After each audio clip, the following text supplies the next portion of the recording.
Começamos.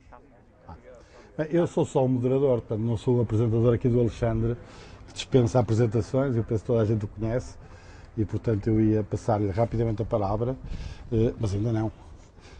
E só para dizer que eu conheço desde o terceiro ciclo, dos ciclos de vida dele, não é? Que ele talvez possa explicar depois o que é que isso quer dizer, não é? Penso que agora estás no quarto ciclo, não é? Entrar no quarto ciclo, portanto eu conheço desde o terceiro, portanto não o conheci no primeiro e segundo ciclos. Com certeza que ele tem muito a dizer-vos sobre os livros que propõe para as leituras de verão, que eu vou ver se consigo ter tempo para ler, espero bem, mas passava-te já a palavra, força. Sei que tens também limitações de tempo.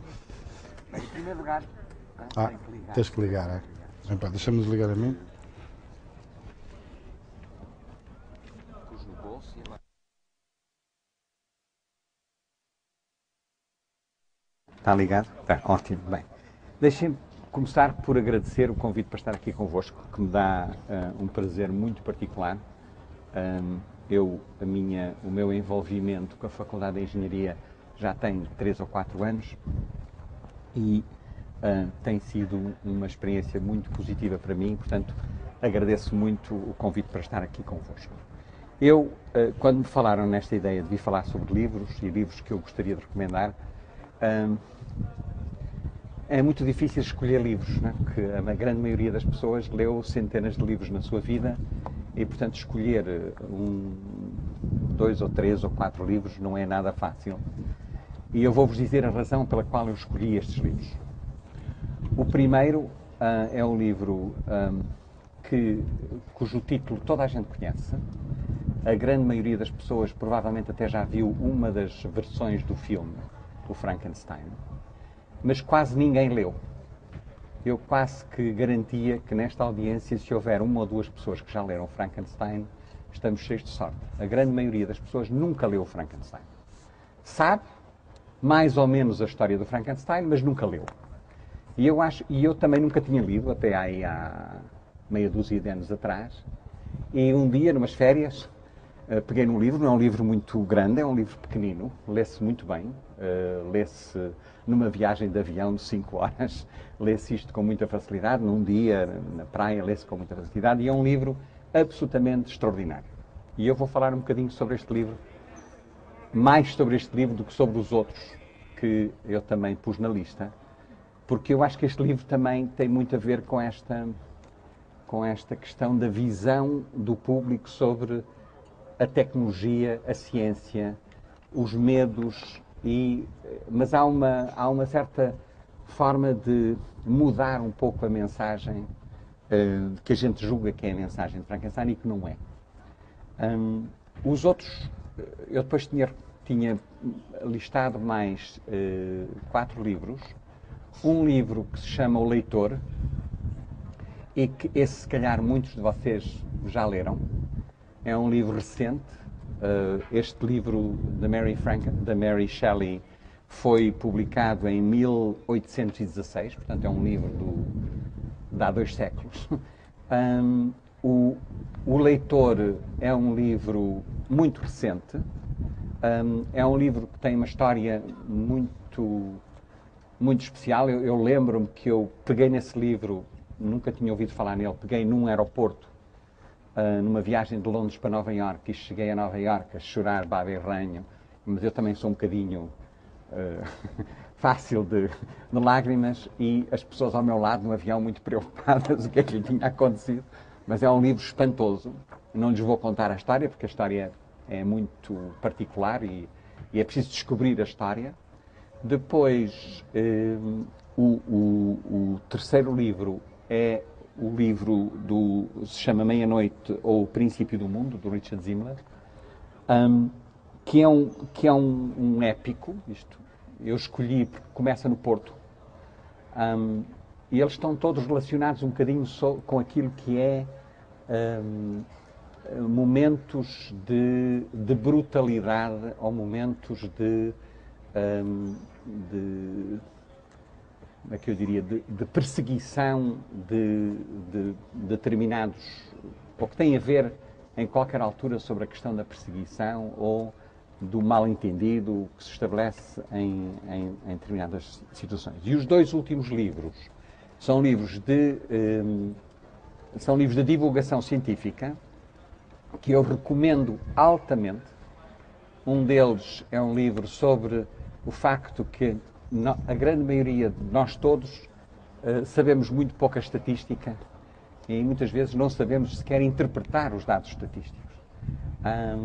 E tem uma série de exemplos extraordinários sobre formas como é vendida a mensagem estatística e como nós engolimos uma série de coisas que não têm muito a ver com aquilo que é a mensagem principal. E o último é um livro chamado As Grandes Equações e que começa com a demonstração do Teorema de Pitágoras, que eu não sei se algum de vocês nesta audiência, se eu lhe pedisse para fazer agora, aqui, se era capaz. Okay? Há 550 demonstrações do Teorema de Pitágoras, que são algumas lindíssimas e muito elegantes, mas nós todos, se calhar, aprendemos a certa altura a demonstrar o Teorema de Pitágoras, né, que é a soma dos quadrados dos catetos é igual ao quadrado da hipotenusa, mas demonstrar, eu quase que punha a mão no fogo, que não há ninguém nesta audiência que era capaz de o fazer.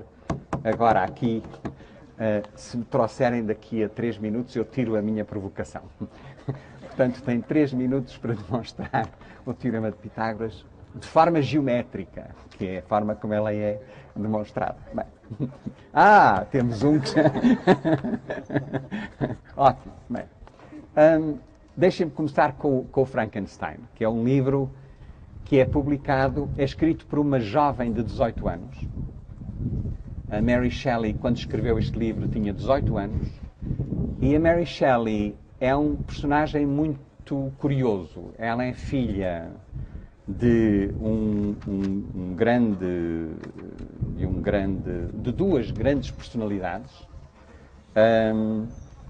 A mãe dela foi uma das primeiras mulheres a lutarem pelos direitos das mulheres de votarem, a Mary Wollstonecraft, que era uma das primeiras a lutar pelo direito de voto das mulheres na Inglaterra, e o pai dela era um cientista bastante conhecido, portanto ela vem de uma família muito culta, e ela escreve o livro depois de fazer uma viagem pela Europa, numa Europa completamente destruída pela guerra. Ela atravessa a Europa no princípio do 1810, 12, depois das invasões napoleónicas, depois da Revolução Francesa, e portanto ela atravessa no mesmo período em que o Goya fez aqueles desenhos maravilhosos, mas muito perturbantes, dos horrores da guerra. Muitos de vocês ou já os viram ou já viram em livros. E, portanto, ela atravessa a Europa e vê uma Europa completamente... Ela vem de uma família que acredita que o conhecimento e a autonomia das pessoas vai criar um mundo melhor, e ela vê uma Europa completamente destruída. E o livro é, em parte, uma reação a essa visão dela. Conta-se que o livro foi uma aposta que ela fez num fim de semana em que estava muito mau tempo, num castelo qualquer em Itália. Ela, o irmão, o Shelley, e o Lord Byron apostaram que iam escrever, todos eles, um texto curtinho, em 4 dias, e isto é o texto que ela transmite. E eu gostava de tirar do texto várias coisas. Em primeiro lugar, vocês lembram-se que a vida é dada à criatura. Aliás, Frankenstein não é o nome da criatura, é o nome do médico. Okay? A gente pensa em Frankenstein. Frankenstein é um médico que cria a criatura. E uma coisa muito espantosa, e eu acho que também é indicadora do tempo em que a gente vivia, é que a vida é dada à criatura através da eletricidade. A eletricidade é a fonte, é a alma que transforma um grupo de órgãos que foram postos em conjunto, e é um choque elétrico que faz com que o corpo se reanime e se torne vivo. Vocês não se podem esquecer que é exatamente nessa altura que se estavam a fazer as primeiras experiências em que as correntes elétricas faziam com que as pernas de rãs, cortadas da própria rã, quando dado ao choque, se moviam. E, portanto, havia esta ideia de que a eletricidade era a fonte da vida, sem se saber muito sobre isso. É um ponto muito interessante da história. A segunda questão que eu gostava também de vos transmitir é o reverso daquilo que é a forma como normalmente é entendido a criatura. Na grande maioria dos filmes, a criatura é representada como uma pessoa violenta, uma pessoa que não está bem na sociedade e é agressiva e por aí fora. E a explicação da Mary Shelley, no meu entender, é uma explicação muito interessante, porque esta criatura é agressiva porque ela está revoltada contra vários factos. Em primeiro lugar, ela é estranha e, portanto, é excluída dos seres humanos normais. E, portanto, ela sente-se excluída. E, em parte, a reação violenta é por se sentir excluída. Esta é a primeira mensagem do livro. A segunda mensagem do livro é que o Frankenstein recusou-se a criar uma companheira para ele. Tinha tudo já montado para criar a criatura do género feminino e, porque estavam a acontecer coisas estranhas, ele não a queria. E, portanto, o Frankenstein está sozinho no mundo. Não tem ninguém com quem partilhar o seu afeto, a sua ternura, a sua vida. Portanto, ele não está só, não tem ninguém com quem partilhar o seu amor, é estranho, está excluído da sociedade e, portanto, a pouco e pouco, ele sente que ele é feito sentir que é estranho. A sociedade faz sentir que ele é estranho e faz senti-lo cada vez mais. E porque não tem ninguém com quem partilhar a sua vida, esse isolamento é cada vez mais traumatizante e, portanto, ele tem rebeliões muito fortes. E o livro acaba com a criatura a fugir, porque sabe que ele não vai ser aceito pela sociedade. Portanto, ele quer se afastar da sociedade para não magoar mais a sociedade e vai o médico atrás dele para lhe pedir desculpa. E isto é no Ártico. É um livro absolutamente fabuloso porque tem esta mistura daquilo que era a divulgação científica na altura. A vida é criada com bocados de vários sítios. Há também por outro lado, é dada pela eletricidade, mas a criatura é uma vítima. A criatura não é um ser destruidor da natureza. Ele é vítima de uma sociedade que não percebeu que ele era diferente e que tinha outras necessidades. Precisava de alguém que ele pudesse amar. E não lhe deram esse alguém para poder amar. Portanto, esta é a história de Frankenstein. Se a gente passar agora para a época atual, tem muitas analogias com aquilo que é hoje em dia o medo que continua a existir, por exemplo, do transplante de órgãos. Quando começaram a fazer os primeiros transplantes de órgãos, havia muita gente contra a ideia do transplante de órgãos porque achava que estavam a criar criaturas novas e, portanto, era mexer naquilo que não se devia mexer. Aliás, na África do Sul, onde eu estava na altura, onde foi feito o primeiro transplante de coração, o grande dilema não só era esse, que estávamos a mexer naquilo que era sagrado, estávamos a tirar órgãos dos sítios para meter noutros, mas lá ainda era mais complicado porque havia a possibilidade de tirar um órgão de um africano e pô-lo num europeu, e isto criava grandes confusões na África do Sul. Portanto, houve esse grande dilema sobre o que é humano não se pode mexer. Mais tarde aparece o diálogo todo sobre as crianças. Vocês não se lembram dos bebés de proveta? Quer dizer, será que nós não estamos a entrar num domínio em que a primeira bebé proveta vai andar o resto da vida com um rótulo invisível aqui a dizer eu sou bebé proveta. E houve muita gente, ainda hoje, que é contra a procriação medicamente assistida e a produção de bebés proveta, porque acha que essas pessoas vão ser criaturas, vão ser sempre vistas dessa forma. E este medo daquilo que possa vir a ser novo também continua. Aliás, o primeiro que eu acho sempre muito curioso de contar é a anestesia. Eu não sei se vocês sabem, quando apareceu a anestesia, houve muita gente contra a anestesia, por uma razão que vocês vão sorrir, mas que não é disparatada. As pessoas eram contra a anestesia porque diziam que se nós não sofremos, vamos perder a capacidade de compaixão com quem sofre. Isto faz-nos sorrir, mas não é disparatado. Se a gente não sabe, não sofre fisicamente, como é que vai ter compaixão por quem sofre fisicamente?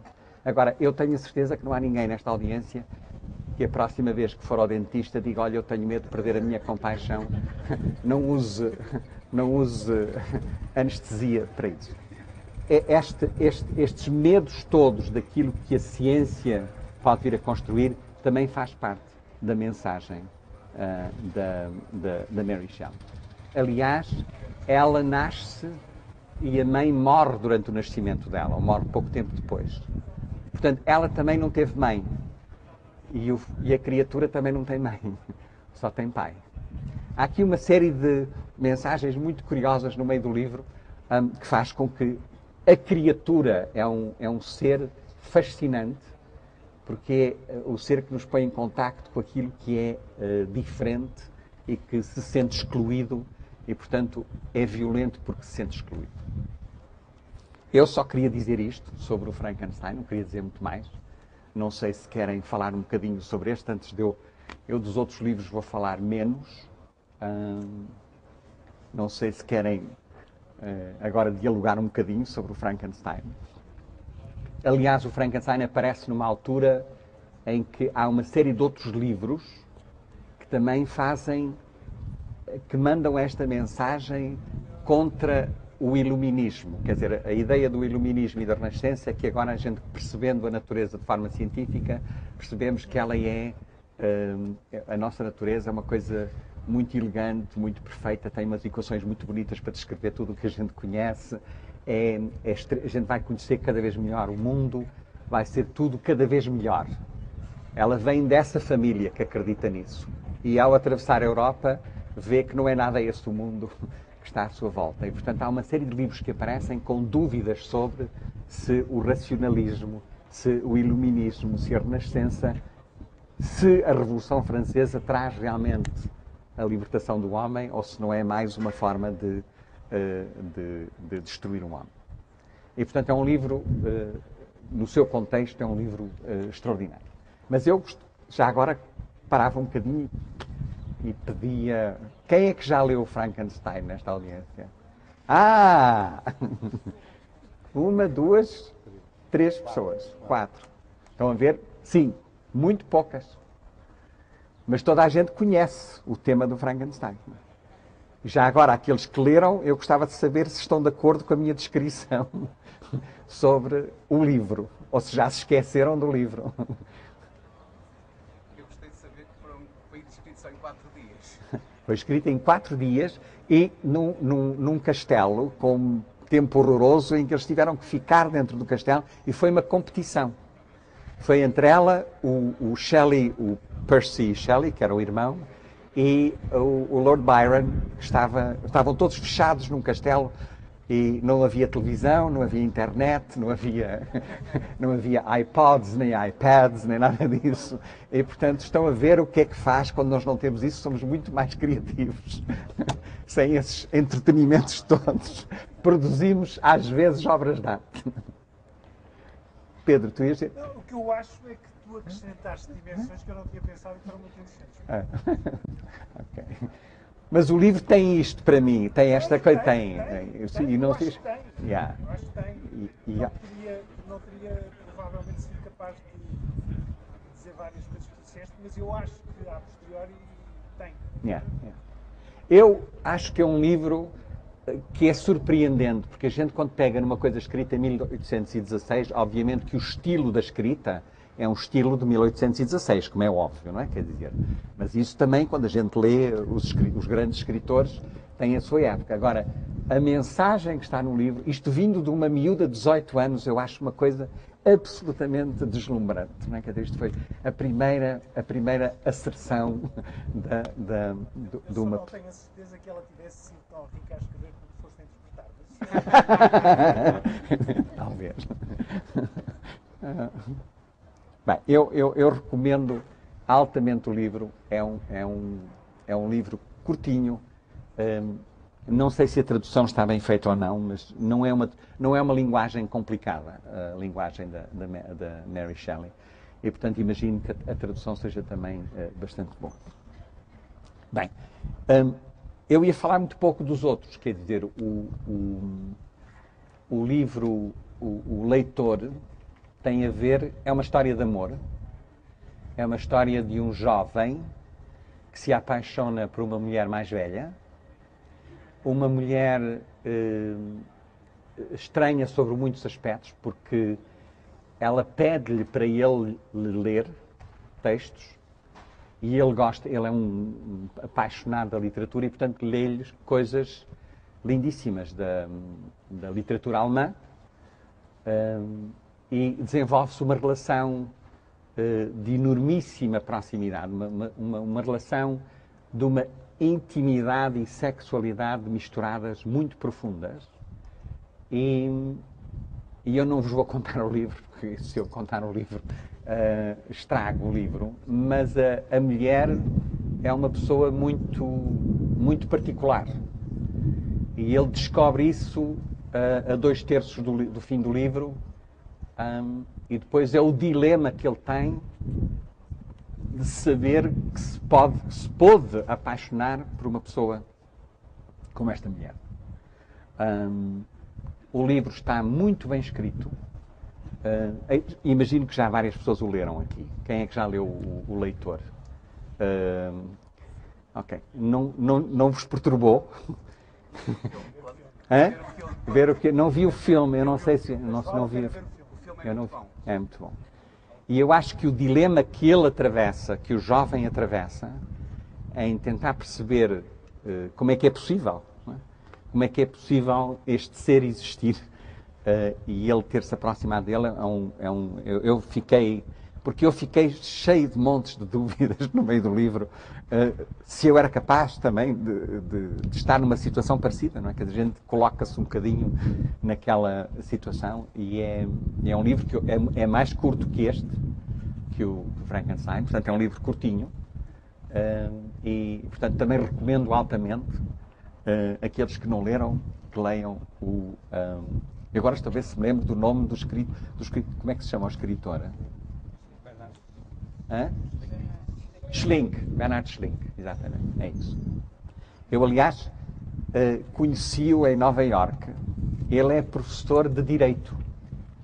O Bernhard Schlink é professor de Direito em Berlim e em Nova Iorque, numa das escolas. E eu conheci-o num café, porque eu queria conhecer uma pessoa que era capaz de escrever uma coisa destas. E, portanto, se um advogado é capaz de escrever uma coisa destas, qualquer de nós é capaz. Até o engenheiro.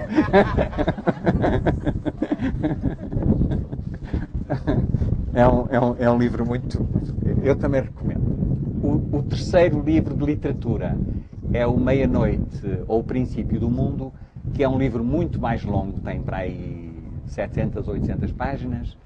É um livro que originalmente era muito mais longo. Era um livro que tinha 1200 páginas e depois os editores americanos disseram que hoje em dia já ninguém publica livros em 2 volumes. E, portanto, só a Bíblia. A Bíblia é num volume também.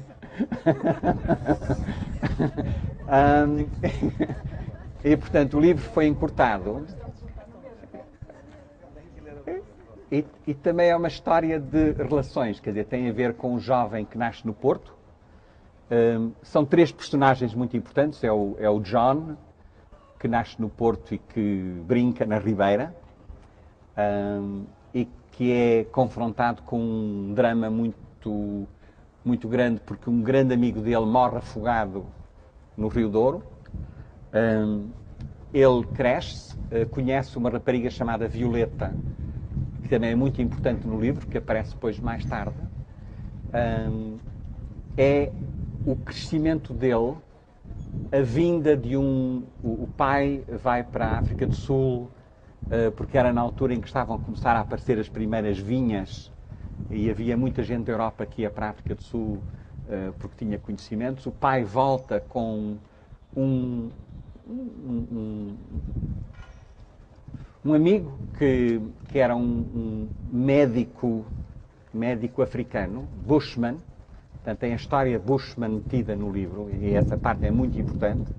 Ele volta com este médico porque o médico Bushman tinha ouvido falar de que na Europa estavam a descobrir quais eram os mecanismos da infecção. Isto foi no tempo também do Pasteur e de perceber que os micro-organismos não eram por geração espontânea e ele quer vir aprender isso.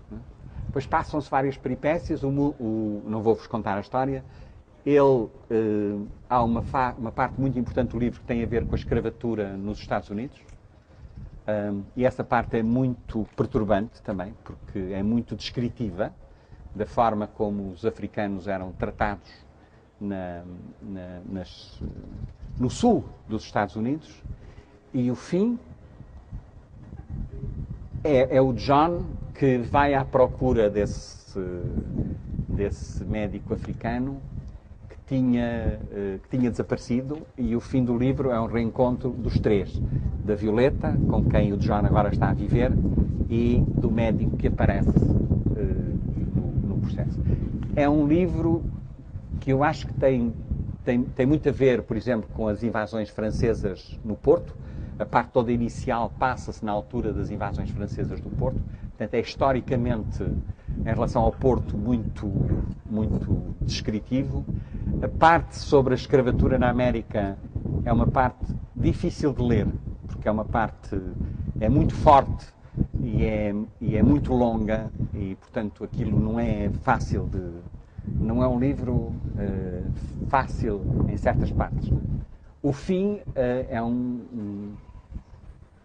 hino de esperança, mas para chegar ao fim há umas partes muito difíceis de ler sobre a situação dos africanos E depois tem algumas coisas muito curiosas, porque ele fala da forma como as comunidades brancas no Sul, em Charleston, etc., como é que eles consideravam os escravos, não é? Quer dizer, eram considerados, nem sequer eram humanos. Não é? Portanto, há essa parte que é difícil de ler.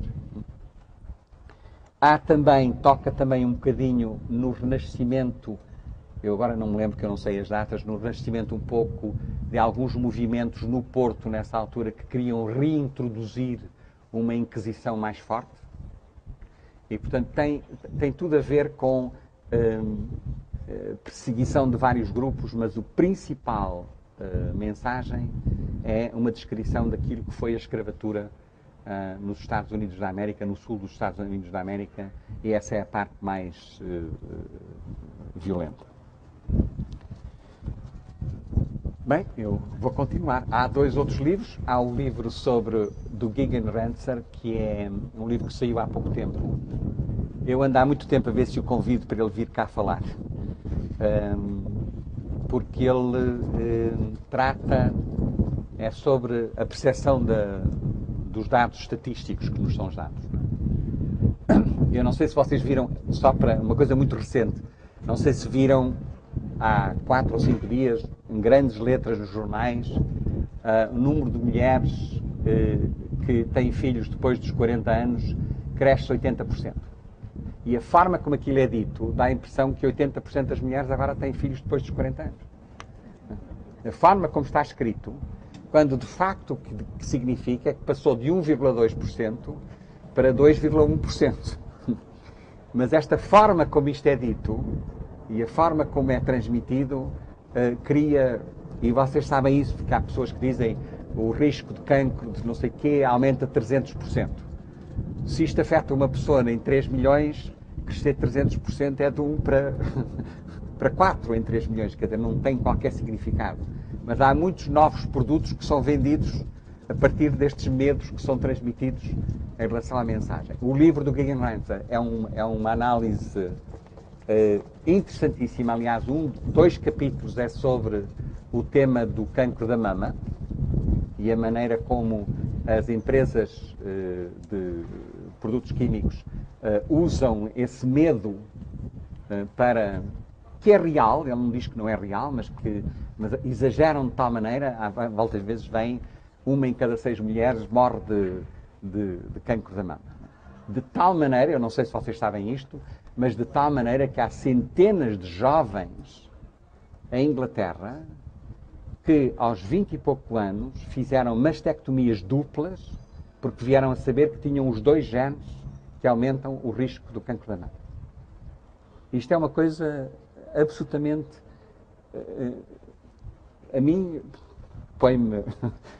nem sei explicar, mas em parte, quer dizer, o ter os 2 genes aumenta, obviamente, o risco, mas se a pessoa souber disso, há muitas maneiras de tratar disso.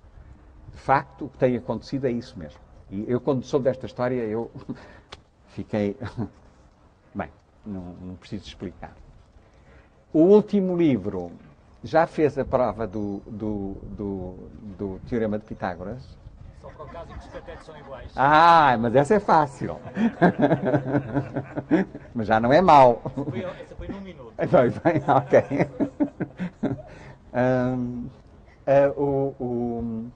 O último livro é um livro sobre eu trouxe-o comigo. É um livro sobre as grandes equações, que é este, The Great Equations. É um livro que saiu há muito pouco tempo. É de um historiador que escreve no New York Times. Chama-se Robert Crease. Vocês, se calhar, têm isso nos apontamentos. Ele começa com o Teorema de Pitágoras e faz uma demonstração lindíssima. Eu já agora vou-vos mostrar o desenho, porque eu, quando vi o desenho, eu disse, é óbvio, mas que é assim. E esse eu fiz, só que se demonstra que são iguais. Não. Tu tens estes 4 triângulos aqui e quando os colocas desta maneira, estes 2 quadrados, que são os quadrados dos lados mais pequenos do triângulo, é exatamente a mesma área daquele quadrado que ali está. Mas isto é uma explicação tão bonita, tão elegante, que eu até fiquei comovido quando a vi. Disse, eu já me esqueci disto, mas é uma demonstração muito bonita. E depois a outra, a seguir, é uma que também eu já me tinha esquecido, que eu fiz a minha matemática há muito tempo, que é a chamada equação de Euler, que é E elevado a I π mais 1 é igual a 0.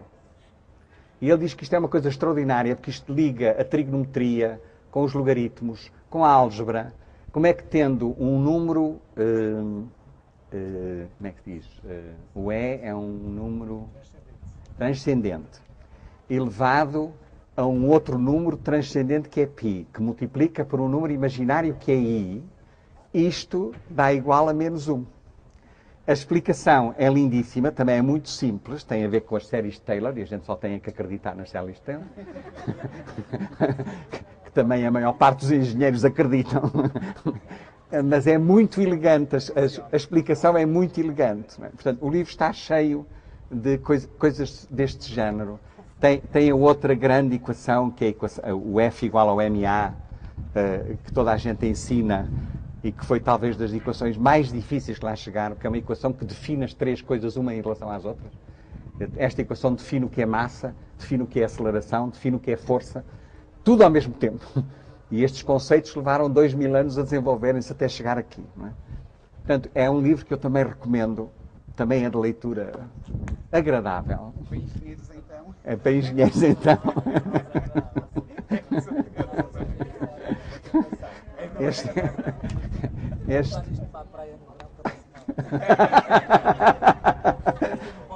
sei. Depende de quem vocês querem impressionar.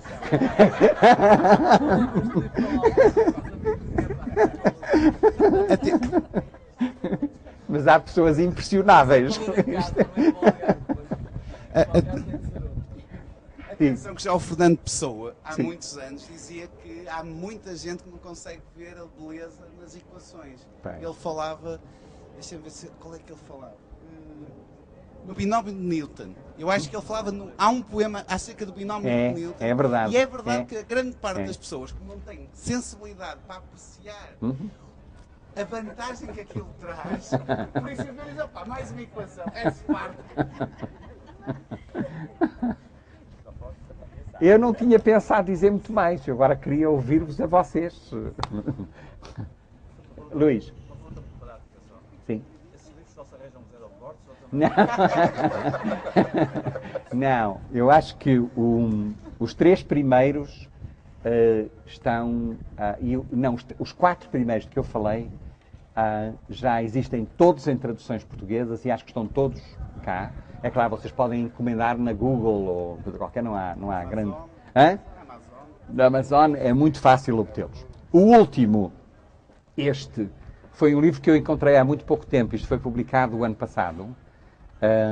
Não sei, acho que ainda não está traduzido para português. Mas há vários livros com títulos parecidos. Há vários livros sobre as grandes equações, e depois depende do gosto das pessoas que tipo de equações é que põem aqui, não é? Como é óbvio. E tem que ter sempre o E igual ao MC ao quadrado, essas coisas todas do costume. Mas eu nunca vi nenhum que começava com o Teorema de Pitágoras. Quer dizer, aquele A ao quadrado mais B ao quadrado igual a C ao quadrado. E depois as demonstrações. E aparentemente há 500 e não sei quantas demonstrações diferentes do Teorema de Pitágoras. Não? Mas acho que estão todos, os primeiros 4 estão à venda em qualquer livraria, penso eu. Diga.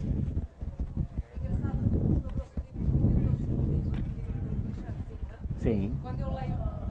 Quando eu leio. Não está a funcionar. Não está? Tá? Tá? Tá, agora está. Que a sensação que eu tenho, eu geralmente tenho uns livros grandes, mas tenho sempre a sensação de que no fim que me faltava qualquer coisa, que queria mais.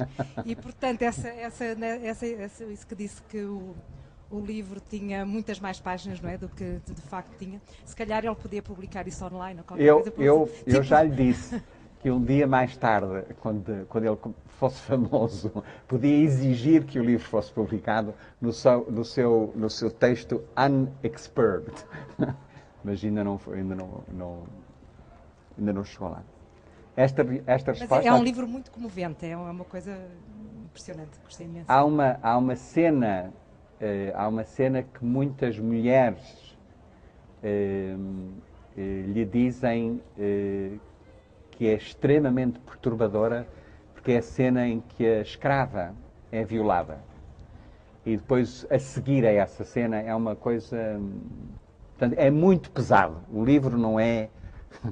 Há muito humor no livro também, mas há cenas que são da pessoa ter que fechar e ir-se embora nesse aspecto. E não é tanto, curiosamente, não é tanto a cena da violação, é a cena da recuperação dela depois da violação. Quer dizer, o que ela sente depois da violação. E houve várias pessoas que lhe mandaram comentários, aliás, muito elogiosos, porque lhe disseram que não percebiam como é que um homem era capaz de escrever uma coisa daquelas. Não é? Quer dizer, isto para ele foi mas não é um livro light. Não é light. Os outros são todos relativamente light. Eu acho que o leitor também é chocante. No fim, a pessoa fica aquilo dá para nos mexer cá dentro na cabeça. Outras questões. No final, aqui na nossa folhinha, a dizer outros autores. Imagino que esta lista não seja uma lista completamente... Não é, claro. não. Portanto, eu até gostava de ouvir falar sobre Porque estes... dessas pessoas. Exatamente. Bem, para mim, um livro que se calhar me marcou, eu vou-vos dizer porque é que eu digo que marcou muito, porque eu comecei a ler o livro no início é chatíssimo, é intragável, e eu quase que não li mais o livro, que é o Proust, à procura do tempo perdido. Bem, o primeiro volume é uma relação entre a Odette, que é totalmente desinteressante, e o Sr. Swan, que ainda é menos interessante. E, portanto, o primeiro volume é uma chatice do princípio ao fim. Eu só queria que eles dois morressem, porque estavam a sofrer tanto, ou que sofressem mais ainda, não é? Quer dizer, mas depois o livro evolui, aquilo são 12 volumes, ou não sei o quê, e eu comecei a gostar tanto do livro que eu não queria acabar. E, portanto, eu levei 2 anos e meio a ler o livro. E o último volume, eu não dormi. Li o livro todo, não conseguia deixar o livro, para acabar o livro. E foi dos livros que mais me marcou. Mas acho que tive que passar aquele teste inicial, e a grande maioria das pessoas acho que não passa o teste inicial, porque aquilo é tão chato, o Odette e o Swan, que a gente só dá vontade de pegar um par de estalos aos dois. Não? Decidam-se, façam qualquer coisa. Não andem para aqui a mastigar. Não? É um livro que me... Pronto, é a minha Bíblia, se quiser. Okay? Há cenas no livro espantosas. A avó do escritor, do jovem, é um personagem fabuloso, mas uma coisa fabulosa. Há descrições, há coisas no livro que me marcaram imenso. Os outros, eu não sei o que é que puseram, mas há um livro que agora me estou a lembrar, que também ninguém lê, mas que é um livro delicioso, do Pushkin, que eu não sei se pus aí na lista, não pus. E agora não me estou a lembrar do nome dele.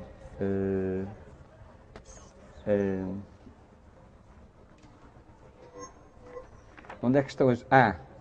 não pus. Agora não me estou a lembrar do nome. É um livro muito famoso. É o...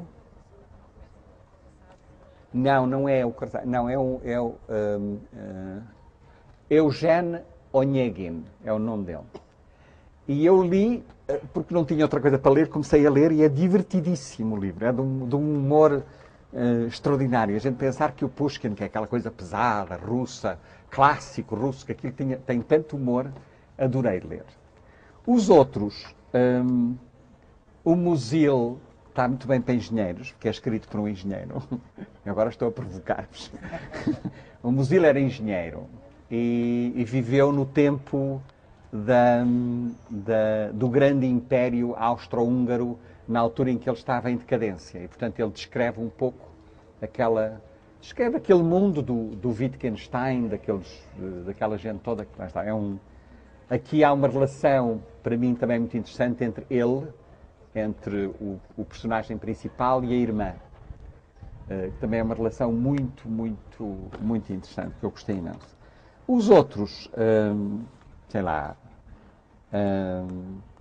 a Jane Austen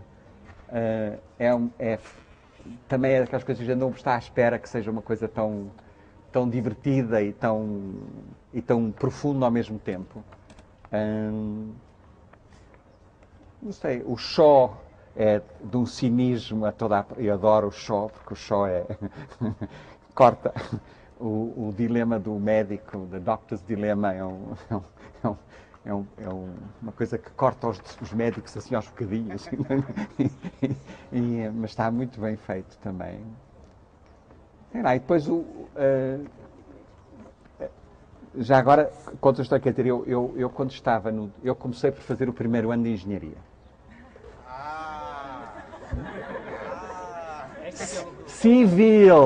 Civil, agora vocês dizem,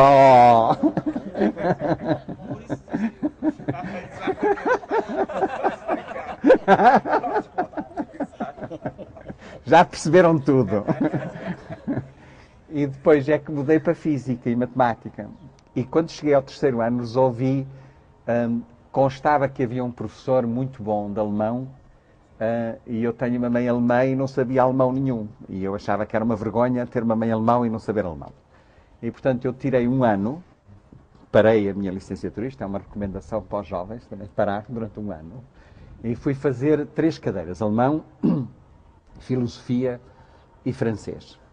E o professor de alemão era realmente um espetáculo, e ele fez connosco o Fausto, do Goethe, que é o grande livro que eu imagino que a maior parte dos alemães detesta, porque tem que aprender quando tem 14 anos, e aquilo é uma chatice pagada de princípio ao fim, mas eu fiquei a adorar o Goethe. E depois li 2 livros dele, adicionais, um que se chamam as afecções eletivas, the elective afinidades eletivas, que é também é um livro de relação de um homem e de uma mulher, e tem a ver com arquitetura, é um livro muito interessante. E depois li um outro que se chama o Wilhelm Meister, que é a história de um grupo de saltimbancos que anda a descobrir o mundo. É um pouco a descoberta através do jogo, que são 2 livros muito grandes.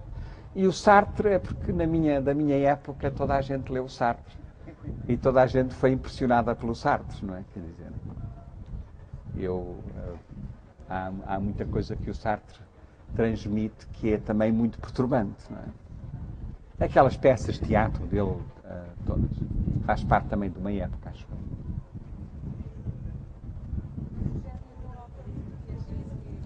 Um autor português. Eu gostei, o Fernando Pessoa, para mim, foi... Adoro o Camões, também porque tive um professor de português extraordinário no 5º ano do liceu. Aliás, um homem que era o diretor-geral da Mocidade Portuguesa, que era uma coisa estranhíssima, não é? Quer dizer, ele era o topo em Moçambique, mas que era um professor de português fabuloso. E eu fiquei a adorar, principalmente as líricas do Camões, que eu acho muito bonitas. Gosto muito do Alexandre Herculano, muito. Gosto, há um poeta moçambicano que morreu muito cedo, chamado Reinaldo Ferreira, que não é muito conhecido, mas que tem um livro também muito interessante, que eu também gosto. E depois gosto muito do Miguel Torga, não é? Quer dizer. Mas tenho que confessar, e vocês vão ficar horrorizados, que eu não gosto nada do Essa. Nada. Não suporto o Essa. O Essa, para mim, é como o D.H. Lawrence. O D.H. Lawrence, que é muito admirado em Inglaterra, eu também não suporto, porque os problemas que ele trata, eu não me consigo identificar com aqueles problemas. Os problemas que o Essa trata não me dizem nada. E os problemas do D.H. Lawrence também não me dizem nada. Quer dizer, não são problemas para mim, portanto eu não consigo. E eu sei que isto é quase uma coisa, isto é um crime dizer que não se gosta do Essa, mas não gosto, o que é que eu hei de fazer? Li muito pouco ainda. Gosto, mas li muito pouco. Mas é mais uma vez o problema das vacinas. Nós no liceu fomos vacinados a maias, assim, aquelas, em 2 volumes, sem problema nenhum, e uma pessoa fica vacinada.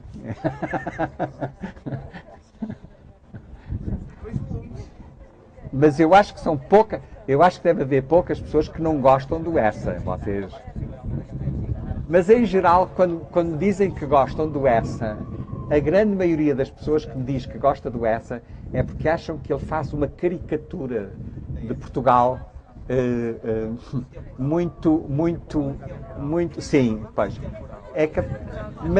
Mas eu acho que vocês têm uma opinião sobre Portugal que se calhar não é correta. Porque eu acho que aquele gozo que ele faz, eu não consigo sorrir com o gozo que ele faz, estás a perceber? Não consigo sorrir. Aquela história do primo Basílio, por exemplo, eu acho aquilo uma coisa chatíssima, não consigo, o que fazia, que tinha as titis e não sei o quê, e depois descobriram as não sei o quê na mala dele, e depois ficaram todos muito escandalizados. Aquilo a mim não me diz nada, nada. E portanto, eu tenho a sensação que as pessoas que gostam do Essa é porque acham que ele escreve muito bem, é verdade, mas ele faz um bocadinho de troça daquilo que somos nós. E a gente acha piada a isso. Mas eu não consigo identificar-me com os personagens ou sequer ter ideia de que conheço personagens como aqueles. Eu não conheço personagens como aqueles. É?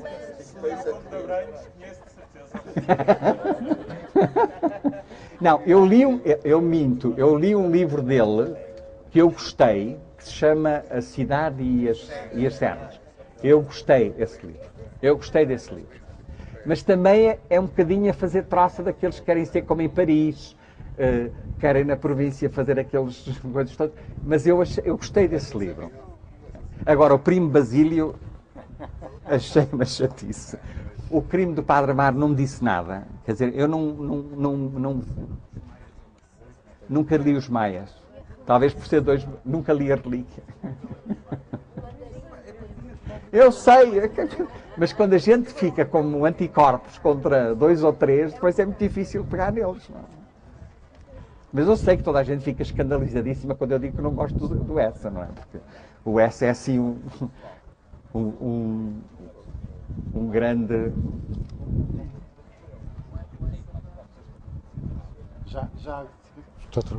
Já agora, a propósito do Camilo, muita gente não saberá que ele foi aluno de Química da Escola Politécnica, da antiga Escola Politécnica da Universidade do Porto. E tem uma prosa a descrever como fugia de gatas às aulas, que o professor era um chato, o professor de Química, como fugia de gatas e como depois, para espanto de toda a gente, conseguiu passar no exame no fim do ano. Há uma prosa em que ele descreve isso. Não é? Também deve ter desistido a seguir e virou-se para a literatura, mas foi aluno da Escola Politécnica aqui, Química. O Camilo Castelo Branco, de Química. Eu esqueci-me, eu também gosto do Fialho. Já li 2 ou 3 coisas do Fialho e gostei. Não me lembro. Mas gosto. E estou a ler, porque acho que faz parte da minha educação, Mini Moça, do... Exatamente. Estou a ler Mini Moça, que me foi oferecido por uma professora de literatura portuguesa, que ficou escandalizada quando eu disse que não conhecia o Mini Moça. Ela deu-me, nas férias, leu o Mini Moça. É o que eu vou fazer.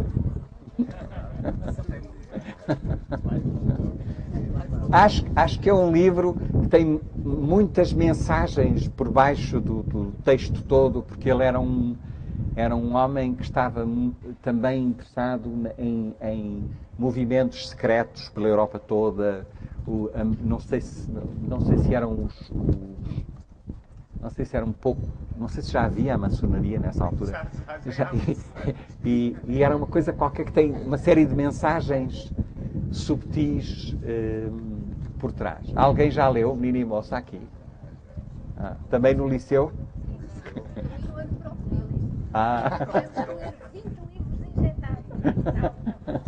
E gostou? Okay. Mais questões?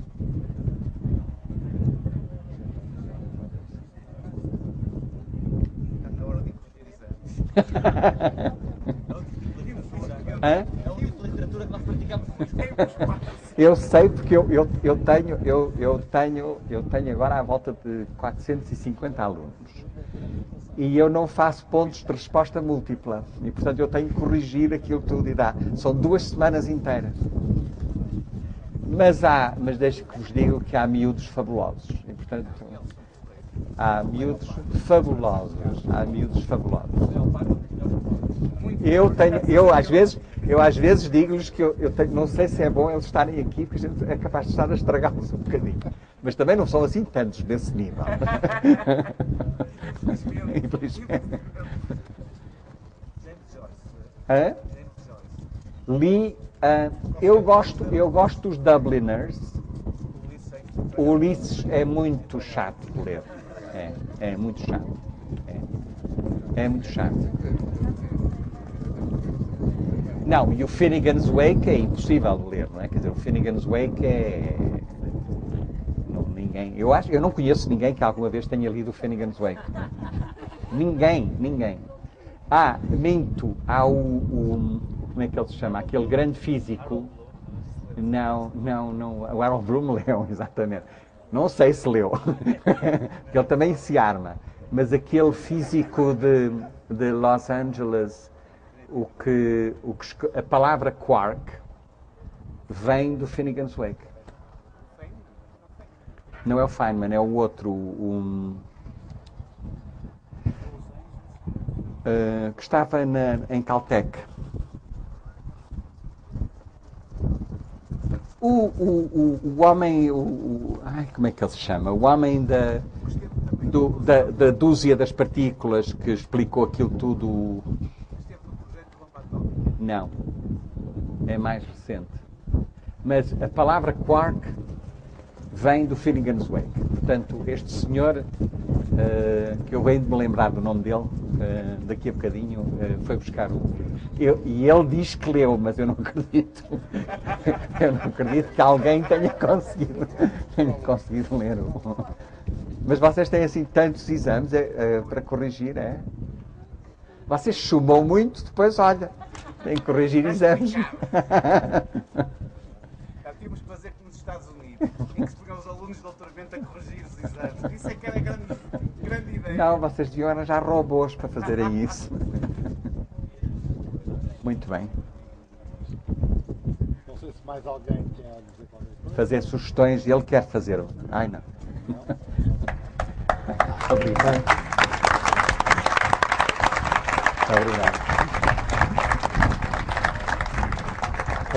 Queria agradecer. Isto acho que não trabalha. Está. Trabalha. Está a trabalhar agora. Está a trabalhar? Bem, tenho que falar para aqui para baixo. Bom, queria agradecer este momento que passaste connosco e penso que em nome de todos e em nome de quem organizou, que não fui eu, e volta sempre. Com muito gosto. Com livros ou outra coisa qualquer. Muito obrigado. Muito obrigado. Acabar o curso civil, é?